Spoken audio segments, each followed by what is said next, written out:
wabarakatuh. Alhamdulillah wa syukrulillah wassalatu wassalamu ala rasulillah allazi la nabiyya ba'dah. Syukur alhamdulillahi rabbil alamin. Kemudian salawat dan salam kepada Rasulullah sallallahu alaihi wasallam. Allahumma salli wa sallim wa barik ala sayyidina Muhammad wa ala ali sayyidina Muhammad. Kaum bapak, kaum ibu, hadirin wal hadirat rahimakumullah. Pada kesempatan beberapa menit ke depan, sedikit kajian tentang sirah nabawiyah kita. Saya mengajak kita semua untuk lebih dekat mengenal Rasulullah sallallahu alaihi wasallam dengan sedikit membuka silsilah dari keturunan Rasulullah sallallahu alaihi wasallam. Bapak Ibu sekalian, Nabi kita ketika itu memang satu-satunya yang bernama Muhammad, itulah Nabi kita. Jadi zaman itu tidak ada orang berani memberi nama anaknya dengan Ahmad atau dengan nama Muhammad. Sehingga memang dengan pendekatan seperti itu tidak mungkin kemudian orang berdusta terkait dengan mengelabui siapa Nabi Muhammad. Sebab kalau kita lihat, satu-satunya yang nama Ahmad atau Muhammad ketika itu Nabi kita. Satu-satunya yang namanya Abdullah ketika itu, itulah ayah Nabi kita. Jadi tidak bisa lagi, oh Abdullah yang mana, tidak ada. Abdullah ketika itu cuma satu orang, yaitu ayah Nabi kita. Karena Abdullah itu maknanya adalah hamba Allah. Dan ketika itu pemahaman orang Arab jahiliyah, kalau menamakan anak dengan nama Abdullah, hamba Allah, itu dianggap lancang. Karena persepsi akidah dan keyakinan bangsa Arab jahiliyah ketika itu, Allah itu adalah Tuhan yang sangat mulia. Sebegitu mulianya manusia tidak bisa langsung sampai kepada Allah, butuh perantara. Perantara itulah kemudian mereka buat dalam bentuk berhala-berhala. Nah, maka rata-rata nama anak ketika itu Abdul Hubal, hambanya Hubal, Abdul Lata, hambanya Lata, Abdul Uzza, hambanya Uzza, Abdul Syam, hambanya matahari, Abdul Qamar, hambanya bulan, dan lain sebagainya. Jadi ketika itu satu-satunya nama Abdullah adalah ayah Nabi kita. Dan ayah Nabi kita tersebut yaitu Abdullah, dia tidak punya anak kecuali Nabi Muhammad. Nah, sehingga memang dengan fakta sejarah seperti itu tidak mungkin, oh Abdullah kalau sempat dia punya banyak anak, bisa saja kemudian direkayasa cerita oleh orang lain yang tak senang dengan agama Islam. Tapi faktanya memang Abdullah itu hanya punya anak satu orang. Karena kita tahu Abdullah itu wafat ketika Siti Aminah mengandung atau ketika Rasulullah berada dalam kandungan ibunya. Jadi tidak ada punya anak lain kecuali adalah Nabi Muhammad. Ayah Abdullah namanya Abdul Muttalib. Abdul Muttalib ini dia memiliki ayah bernama Hashim. Hashim ini julukan. Nanti kita sedikit bahas ini sesuai dengan waktu yang kita miliki. Hashim ini nama ayahnya adalah Abdul Manaf. Abdul Manaf ayahnya bernama Qusay. Maka Nabi Muhammad itu paling ringkas silsilahnya, nama lengkapnya itu paling ringkas dicantumkan oleh ahli sejarah adalah Muhammad bin Abdullah bin Abdul Muttalib bin Hashim bin Abdul Manaf bin Qusay bin Kilab bin Murrah. Nah, maka Qusay ini adalah orang berjasa besar. Karena apa? Karena Qusay inilah yang berjasa besar mengembalikan sehingga Ka'bah itu ramai dikunjungi lagi oleh orang setelah sebelumnya sempat sepi. Nah, kita hanya membahas mulai dari Qusay saja. Qusay itu memiliki 3 orang anak. laki-laki. Ada anaknya yang bernama Abdul Uzza, ada anak yang bernama Abdul Manaf, ada anak yang bernama Abdul Dar. Dari Abdul Uzza lalu lahirlah anak nanti keturunannya bernama Asad. Dari Asad punya anak bernama Khuwailid. Khuwailid ini punya anak Zubair, punya anak bernama Awam dan Khadijah. Khadijah adalah istrinya Rasulullah. Maka Khadijah itu dikenal namanya itu yang agak lengkap adalah Khadijah binti Khuwailid bin Asad bin Abdul Uzza bin Qusay bin Kilab bin Murrah. Jadi silsilah Rasul itu dengan Khadijah bertemu pada nama Qusay bin Kilab bin Murrah. Apa pelajaran yang bisa kita ambil? Ternyata untuk meretas generasi soleh tersebut atau generasi soleha itu berawal dari bibit yang baik. Rasul berasal dari bibit yang baik. Ayahnya Abdullah tak pernah terkenal atau tak pernah tersebut sedikit pun celah cacat dari Abdullah tersebut. Cuman dia hidup sebelum Nabi Muhammad menjadi Nabi dan Rasul. Maka kita serahkan pada Allah bagaimana nanti ketentuan di akhirat. Tidak usah kita bahas itu. Mudah-mudahan itu termasuk generasi yang dimaafkan. Kenapa? Karena Nabi belum datang. Adapun Nabi sebelum itu, ya Nabi Isa ajarannya sudah banyak menyimpang. Sehingga terkenal cerita misalnya ada Waraqah bin Naufal dan 3 temannya ini cendekiawan Mekah. Satu waktu 4 orang ini berkumpul lalu berdiskusi membicarakan tentang akidah dan keyakinan masyarakat Mekah. 4 orang ini berkesimpulan sudah sesat dan menyesatkan. Sehingga akhirnya 4 orang ini maka kemudian berpencar kecuali Waraqah. Waraqah dia tetap di Mekah.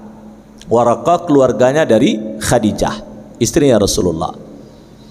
Ada yang kemudian pergi ke negeri Rom jadi pembesar di sana. Nanti setelah jadi pembesar lalu kemudian dia bawa pasukan ingin menaklukkan Mekah tapi gagal. Dia sendiri pun lari sampai akhirnya kemudian meninggal di Syam. Ada yang kemudian pergi ke wilayah Abyssinia. Lalu kemudian dia menjadi orang Kristen. Ada yang kemudian satu lagi tak beragama apapun karena dia berkesimpulan tidak ada agama yang benar. Waraqah ketika itu mengambil kesimpulan mencari agama yang lebih dekat menurut pemikirannya, maka dia pun menjadi orang Kristen. Lalu kemudian dia menulis kitab Injil berbahasa Arab. Waraqah lah orang pertama menulis kitab Injil berbahasa Arab.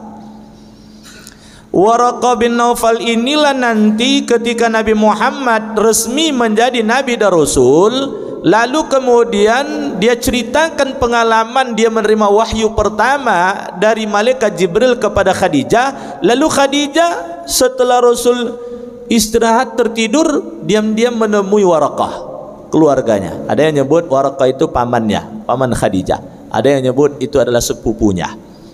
Maka kemudian diceritakan pengalaman suaminya tersebut, pengalaman Nabi Muhammad tersebut mendapatkan wahyu dari malaikat Jibril. Mendengar itu Waraqah sebagai seorang ahli Injil ketika itu dia berkesimpulan. Apa katanya? Apa yang ditemui oleh suamimu yaitu Muhammad tersebut itu pula lah yang ditemukan oleh Musa alaihissalam. Itu pula lah yang kemudian dialami oleh Isa. Dan nanti nasib suamimu akan sama seperti nasib dari Musa dan Isa. Dia akan terusir dari negerinya sendiri. Maka kemudian Khadijah ketika itu berkata, kalau begitu suamiku nanti akan terusir dari Mekah. Benar katanya. Kalaulah saya masih hidup sampai saat itu nanti tiba, saya akan menjadi pengikut suamimu, saya akan menjadi pengikut Muhammad. Sayangnya Waraqah tak lama setelah itu pun kemudian dia meninggal dunia. Nah, jadi balik pada kajian kita sekalian, Rasulullah ayahnya bernama Abdullah, orang baik. Abdullah ayahnya bernama Abdul Muttalib, orang baik. Abdul Muttalib ayahnya bernama Hashim, orang baik. Hashim itu ayahnya bernama Abdul Manaf, orang baik. Abdul Manaf itu ayahnya bernama Qusay, orang baik. Jadi kalau ditarik terus ke atas itu semuanya orang baik. Khadijah ayahnya bernama Khuwailid, orang baik. Khuwailid ayahnya bernama Asad, orang baik. Hasan itu ayahnya bernama Abdul Uzza, orang baik. Abdul Uzza ayahnya bernama Qusay, orang baik. Dari orang yang baik menjadi keluarga yang baik, menunaikan kewajiban dengan baik, lahirlah kemudian garis keturunan yang baik. Jadi kalau kita ingin anak kita menjadi anak yang baik, awali dulu dari kita menjadi orang tua yang baik. Gimana ceritanya anak disuruh membaca Al-Quran, menjadi alul Quran, ayahnya tak pandai baca Quran? Susah itu. Kalau pandai ayahnya baca Quran, bisa kemudian menyimak bacaan anaknya. Anakku baca Quran, ayah simak. Anakku hafal Quran, ayah simak. Walaupun ayahnya mungkin tidak hafiz Al-Quran, tapi kalau kemudian dia menggembleng anaknya menjadi hafiz Quran, tidak sedikit di antara orang tua tidak hafiz Quran, tapi anaknya kemudian menjadi hafiz Quran. Malah ada sekarang ini metode tahfiz Quran bagi balita, bukan bagi anak-anak atau orang dewasa lagi, tapi bagi balita. 3 tahun sudah hafiz Quran.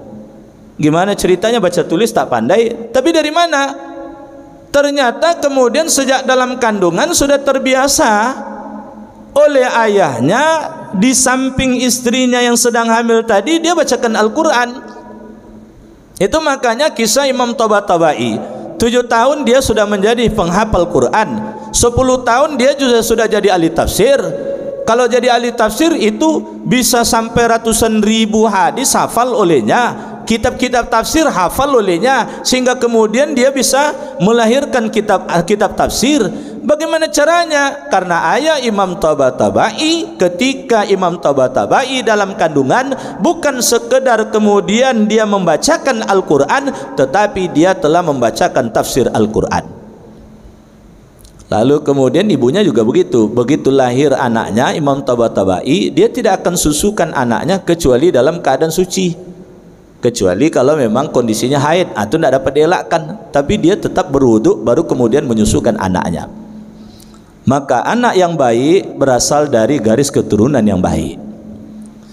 Maka Nabi Muhammad SAW itu memang berasal dari keturunan yang baik. Qusay misalnya, Qusay itu dia punya anak laki-laki 4 orang. Ada yang bernama Abdul Manaf. Qusay punya anak bernama Abdul Manaf. Abdul Manaf ini punya anak 4 orang laki-laki. Ini yang populer saja yang kita ceritakan. Kalau didetailkan semuanya terlalu panjang.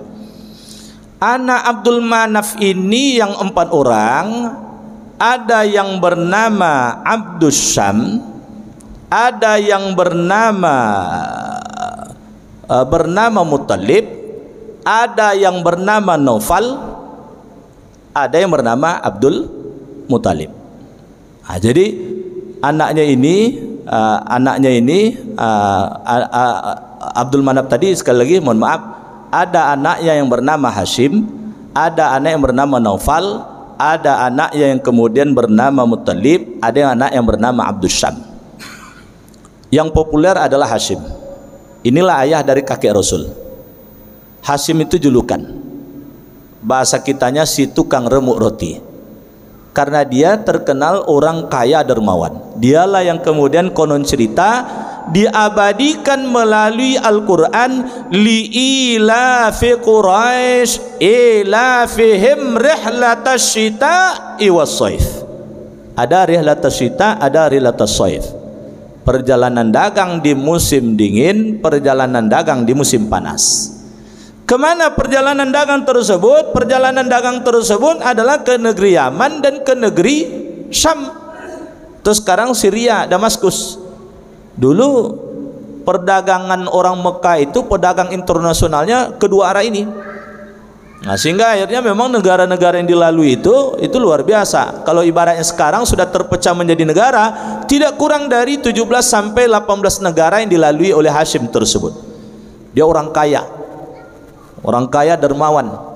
Siapa saja yang datang ke Mekah menziarahi Ka'bah dijamu dengan roti yang paling enak buatannya. Supaya mudah orang memakan roti tersebut, maka diremukkan olehnya. Maka dia dikenal dengan sebutan Hashim, si tukang remuk roti. Ada yang nama Hashim, Pak? Jangan pula tersinggung nanti. Artinya kalaupun diambil maknanya Hashim, kalau ada yang namanya Hashim berarti orangnya dermawan. Kalau ada namanya Hasim orangnya pelit, itu berubahlah itu, tidak cocok namanya itu, karena Hasim itu adalah orang yang dermawan. Hasim ini dia satu waktu melakukan perjalanan dagang ke negeri Syam. Lalu kemudian dia singgah di Madinah, dulu namanya Yasrib. Yasrib. Lalu nanti setelah Rasul hijrah baru berubah nama menjadi Madinatul Munawwarah. Dan banyak julukan Madinah itu, ada sekitar 24 julukan untuk negeri Madinah tersebut. Maka kemudian ketika dia singgah di Yasrib atau Madinah, Hasim ini menikah. Lalu istrinya hamil. Dalam kondisi hamil ini, dia pun melanjutkan perjalanan dagang ke negeri Syam. Pada akhirnya kemudian Hasim tersebut meninggal di Palestina. Jadi ayah kakek Rasul itu meninggal di Palestina. Berarti keluarga Rasul ada di Palestina. Lalu kemudian lahirlah anak. Anak Hasim tadi lahir, ketika lahir rambutnya itu ada yang berwarna putih. Maka dipanggillah dia dengan sebutan Syaibah. Bahasa kitanya si uban. Ini saudara dari Hasim, tidak ada yang tahu ini. Hasim nikah di Madinah. Saudaranya ada yang bernama Muttalib, ada yang bernama Naufal, ada yang bernama Abdul Syam, tidak ada yang tahu bahwa Hasim menikah di Madinah. Sampai usianya 7 tahun. Barulah Muttalib menggantikan tugas Hasim, yang menggantikan tugas Hasim memelihara Ka'bah dan menjamu orang berziarah ke Ka'bah. Tahu olehnya anak Hasim ada di Madinah, dijemputnya. Begitu dijemput, mulanya ibu dari Syaibah ini tidak mau menyerahkan anaknya, ini anak laki-laki. Tapi kemudian diyakinkan oleh Muttalib, anakmu ini bukan sembarangan anak, ini anak bangsawan Mekah, bangsawan Quraisy. Dialah yang kemudian mestinya menggantikan tugas ayahnya, memelihara Ka'bah, menjamu orang-orang berziarah ke Ka'bah. Karena disampaikan seperti itu, akhirnya dilepas oleh ibu Syaibah. Dibawalah Syaibah pulang ke Mekah. Tadi namanya Syaibah itu artinya adalah si uban. Sampai di Mekah, karena Muttalib yang bawa, orang-orang yang tidak tahu menyebutnya Abdul Muttalib, Abdul Muttalib, Abdul Muttalib, hambanya Muttalib, hambanya Muttalib, hambanya Muttalib. Abdul Muttalib, Muttalib sudah mengatakan, ini bukan hambaku, ini anak Hasim. Tapi itu oleh Syaibah ternyata merasa nyaman dipanggil dengan panggilan Abdul Muttalib. Itu sebabnya kemudian lengketlah nama Abdul Muttalib tersebut, kakek Rasul. Orang baik. Dua jasa besarnya Abdul Muttalib tersebut. Pertama, dia satu-satunya yang nanti berani menyongsong kedatangan Abraha yang ingin menghancurkan Ka'bah. Ditawari Abraha tersebut oleh Abdul Muttalib dengan 100 ekor unta supaya dia balik ke negerinya, ke kota San'a. Tapi memang Abraham memang inginnya menghancurkan Ka'bah agar kemudian orang tidak ramai lagi berziarah ke Ka'bah, orang ramai berziarah ke kota San'a. Nanti pertemuan berikutnya kita bahas nanti itu. Kenapa tahun itu disebut tahun gajah, tahun kelahiran Rasul. Namun pan dibujuk. Yang kedua, jasa Abdul Muttalib tersebut, dialah orang yang menemukan kembali sumur Zamzam setelah sebelumnya ditimbun oleh orang yang iri dan dengki dengan Ka'bah yang ramai dikunjungi oleh orang. Itu makanya Abdul Muttalib itu sangat luar biasa kalang kabut sebelum ditemukan kembali sumur Zamzam tersebut, menjamu peziarah-peziarah yang ramai berkunjung ke Ka'bah, menyiapkan airnya dan lain sebagainya. Maka Bapak Ibu sekalian, Abdul Muttalib ini adalah orang baik. Sayangnya memang umurnya tak panjang, tapi dia adalah orang yang sangat sayang nanti kepada anak-anaknya. Dia punya anak 10 orang anak laki-laki, Abdul Muttalib ini. Nanti pertemuan berikutnya karena waktu kita terbatas, kita akan bahas siapa-siapa saja anak dari Abdul Muttalib tersebut. Satu di antaranya bernama Abdullah. Lalu kemudian kenapa tahun lahir Nabi itu disebut dengan tahun gajah? Lalu kondisi dan situasi apa yang terjadi ketika itu, ketika menjelang lahirnya Rasul atau ketika lahirnya Rasul? Insya Allah kita sambung pada pertemuan berikutnya. Tapi titik poin yang bisa kita ambil pelajaran, bahwa garis keturunan Rasul itu adalah garis keturunan yang terpelihara, sehingga lahirlah Nabi Muhammad, seorang yang maksum, orang yang terpelihara dari dosa dan salah. Mudah-mudahan dengan sedikit mengenal sejarah Rasul ini, semakin dekat kita dengan Rasul, semakin sayang dan cinta kita pada Rasul, semakin bergairah kita mengikuti agama Islam yang telah diwariskan oleh Rasulullah melalui Al-Quran dan Sunnahnya. Terima kasih atas segala perhatian. Mohon maaf atas khilaf dan salah. Subhanakallahumma bihamdika, asyhadu an la ilaha illa anta, astaghfiruka wa atubu ilaik. Assalamualaikum warahmatullahi wabarakatuh. Waalaikumsalam.